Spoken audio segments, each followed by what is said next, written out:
Olá, meus amores, vamos dar início à nossa aula de História. Abram o livro de vocês na página 139. Hoje estaremos trabalhando com o Sistema de Governo Geral.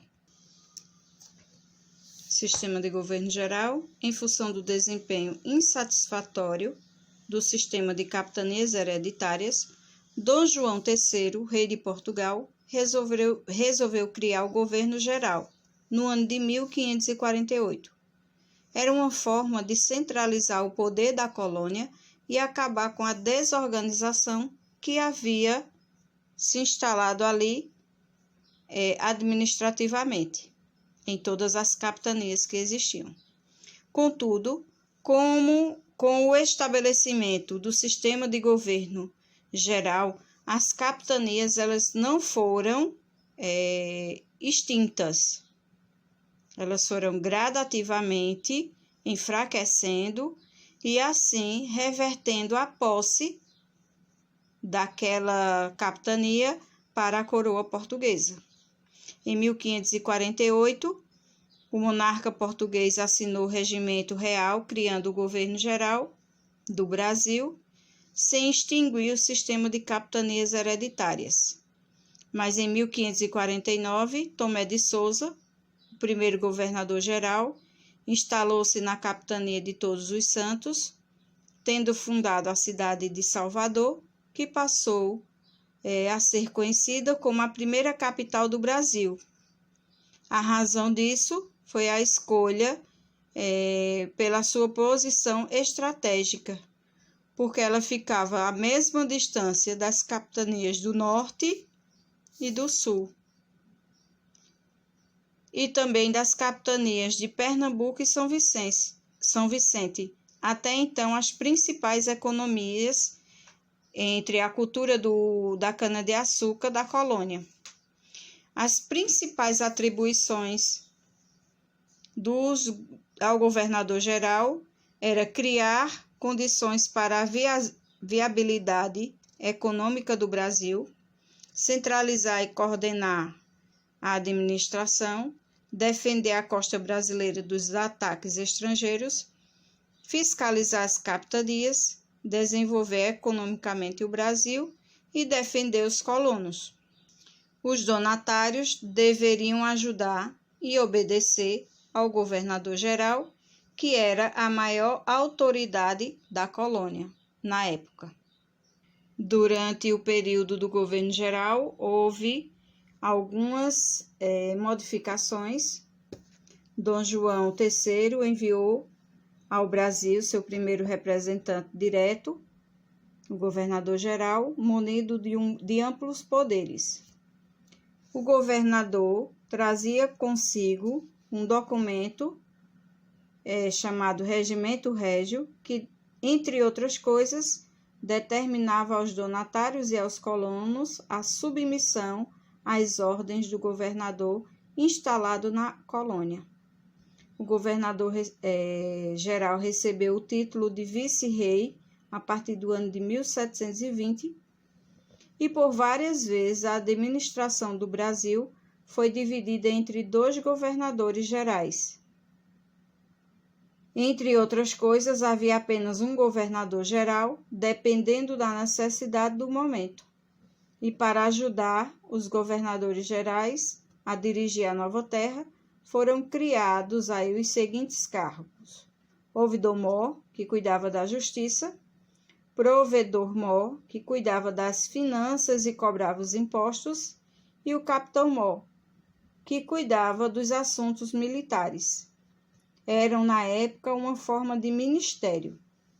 Os 3 primeiros governadores gerais enfrentaram algumas dificuldades para conseguir instalar o novo sistema, mas no final do 3º governo, a colônia já estava organizada sobre essa nova forma de organização e começava a render bons lucros para Portugal. Os principais governadores foi Tomé de Souza, foi o primeiro governador-geral, entre 1549 a 1553.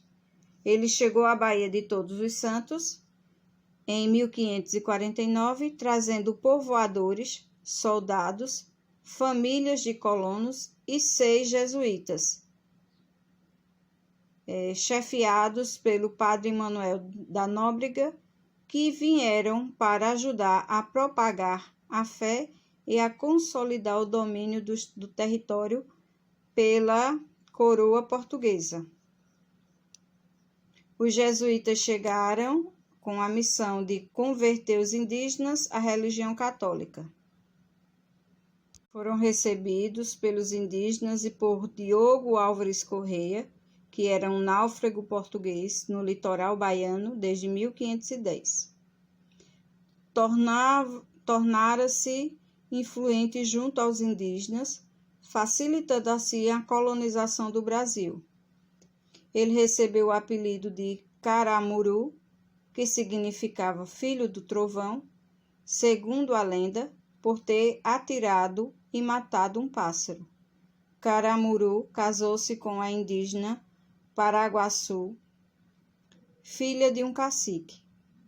Então, no dia 1º de novembro, Tomé de Souza, junto ao clero, às autoridades, à nobreza e aos populares presentes, participou da missa do Espírito Santo e depois seguiu para o Palácio do Senado, onde fez o juramento de posse, tornando-se oficialmente governador-geral do Brasil.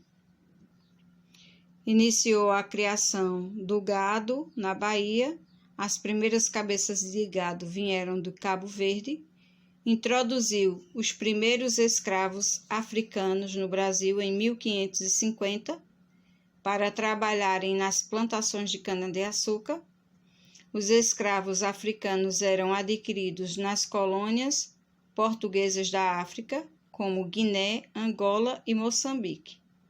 Enviou expedições ao interior à procura de ouro e prata e visitou outras capitanias para verificar de perto a dificuldade dos donatários. Tomé de Souza governou até 1553 e sua administração foi bastante proveitosa para o Brasil.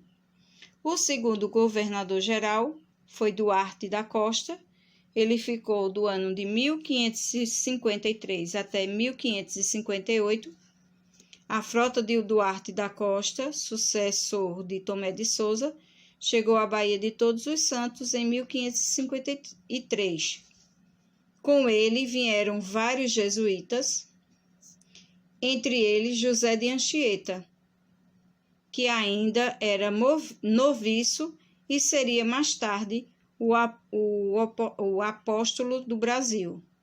O governador-geral Duarte da Costa teve sérias dificuldades durante sua administração.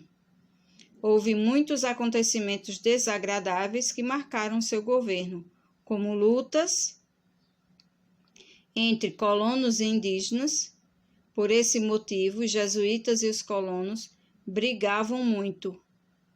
Agitação provocada pela desarmonia entre o bispo Pero Fernandes Sardinha, que censurava o mau procedimento do filho do governador, Dom Álvaro da Costa, e este não permitia as censuras. Essa desavença terminou em tragédia, quando o bispo se dirigia para Lisboa a fim de explicar os acontecimentos no Brasil. Seu navio naufragou no litoral de Alagoas e todos os que estavam a bordo foram devorados pelos índios caetés. Um dos acontecimentos mais importantes foi a invasão francesa no Rio de Janeiro em 1555. Chefiados por Nicolas Durand de Villegagnon, com o apoio dos tamoios, os franceses pretendiam aqui fundar uma colônia, a França Antártica. A única realização importante do governo de Duarte da Costa foi a fundação do Colégio de São Paulo, no Planalto de Piratininga, em 25 de janeiro de 1554, pelos padres jesuítas Manuel da Nóbrega e José de Anchieta. Esse colégio deu origem à Vila de São Paulo, hoje cidade de São Paulo. Quando Duarte da Costa deixou o Brasil, os franceses se achavam instalados na Baía de Guanabara e não puderam fazer um bom governo, principalmente por falta de recursos. O terceiro governador geral foi Mendes Sá, desde 1558 a 1572. O terceiro governador realizou um longo governo de quase 15 anos. Logo ao chegar, restabeleceu a ordem entre os colonos e colaborou com os jesuítas na catequese dos indígenas. Os fatos mais importantes do seu governo foram a fundação da cidade de São Sebastião, do Rio de Janeiro, por seu sobrinho Estácio de Sá, em 1º de março de 1565, a pacificação da Confederação dos Tamoios, acordo chamado Paz de Iperoig, 1563, tornando possível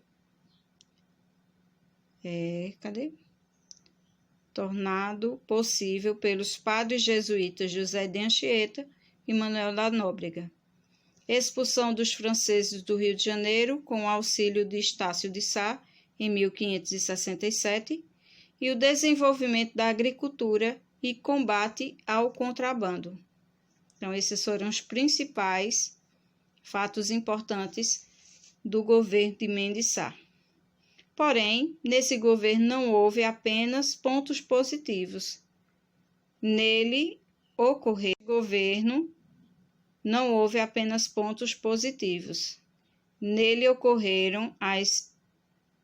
o extermínio de dezenas de tribos indígenas litorâneas. Dom Luís de Vasconcelos, que deveria ser sucessor de Mendes Sá, morreu em viagem. O navio que o trazia ao Brasil foi atacado por corsários franceses. Assim, Mendes Sá ainda ficou no governo até 1572, quando faleceu. Nessa época, o rei de Portugal, Dom Sebastião, procurando melhorar a administração das terras brasileiras, em 1574, dividiu o Brasil em governo norte e governo sul. Assim, haveria 2 governadores no Brasil. Essa divisão durou cerca de 4 anos e fracassou. No ano de 1577, o Brasil voltou a ter um só governo e uma só capital, a cidade de Salvador. Depois disso, o Brasil teve vários governadores gerais. O Brasil continuou nesse sistema até 1714, quando esses governadores passaram a ser vice-reis. O vice-reinado durou até 1808, quando a corte portuguesa foi transferida para o Brasil diante dos ataques que vinham sofrendo de Napoleão Bonaparte na Europa. Aqui nós temos a imagem da fundação da cidade do Rio de Janeiro. Antônio Firmino Monteiro foi quem retratou esse acontecimento. Dessa maneira, na página 145, vamos dar início aí à atividade que vem fazendo alguns questionamentos a respeito do governo geral. Por que o rei criou o governo geral no Brasil? É a resposta à pergunta da letra A. Na letra B, em qual ano o governo geral foi criado? Onde foi instalada a sede do governo geral? Quem era a maior autoridade da colônia? No segundo quesito, você vai ler as afirmativas a respeito do governo geral e irá sinalizar verdadeiro ou falso. Na página 146, você vai ler cada uma das perguntas e irá marcar as respostas para cada uma delas. Então, a letra A, em que ano Portugal resolveu estabelecer o governo geral no Brasil, onde foi instalada a sede do governo, qual foi o primeiro jesuíta que veio para catequizar os indígenas, o primeiro governador geral passou quanto tempo em seu governo, no quarto quesito, em qual ano Tomé de Souza chegou ao Brasil e quem veio com ele. O quinto, quem foram os jesuítas que fundaram o Colégio de São Paulo, de Piratininga, e qual é a data de sua fundação. No sexto, quem foi o governador-geral, sucessor de Tomé de Souza. No sétimo, que invasão aconteceu durante o governo de Duarte da Costa. E aqui na página 147, você irá escrever no espaço abaixo informações solicitadas sobre o primeiro governador-geral, o segundo e o terceiro. Em cada quadrinho você irá relatar o nome e o ano em que ele entrou e quais foram seus principais acontecimentos de governo. Então, você vai fazer isso no primeiro governador-geral, no segundo e no terceiro. E assim finalizamos a nossa aula de hoje. Os que não estão participando da plataforma do Zoom devem enviar para mim toda a atividade. E os que estarão participando, nós estaremos concluindo essa atividade durante a nossa aula. Fiquem com Deus e até a próxima aula.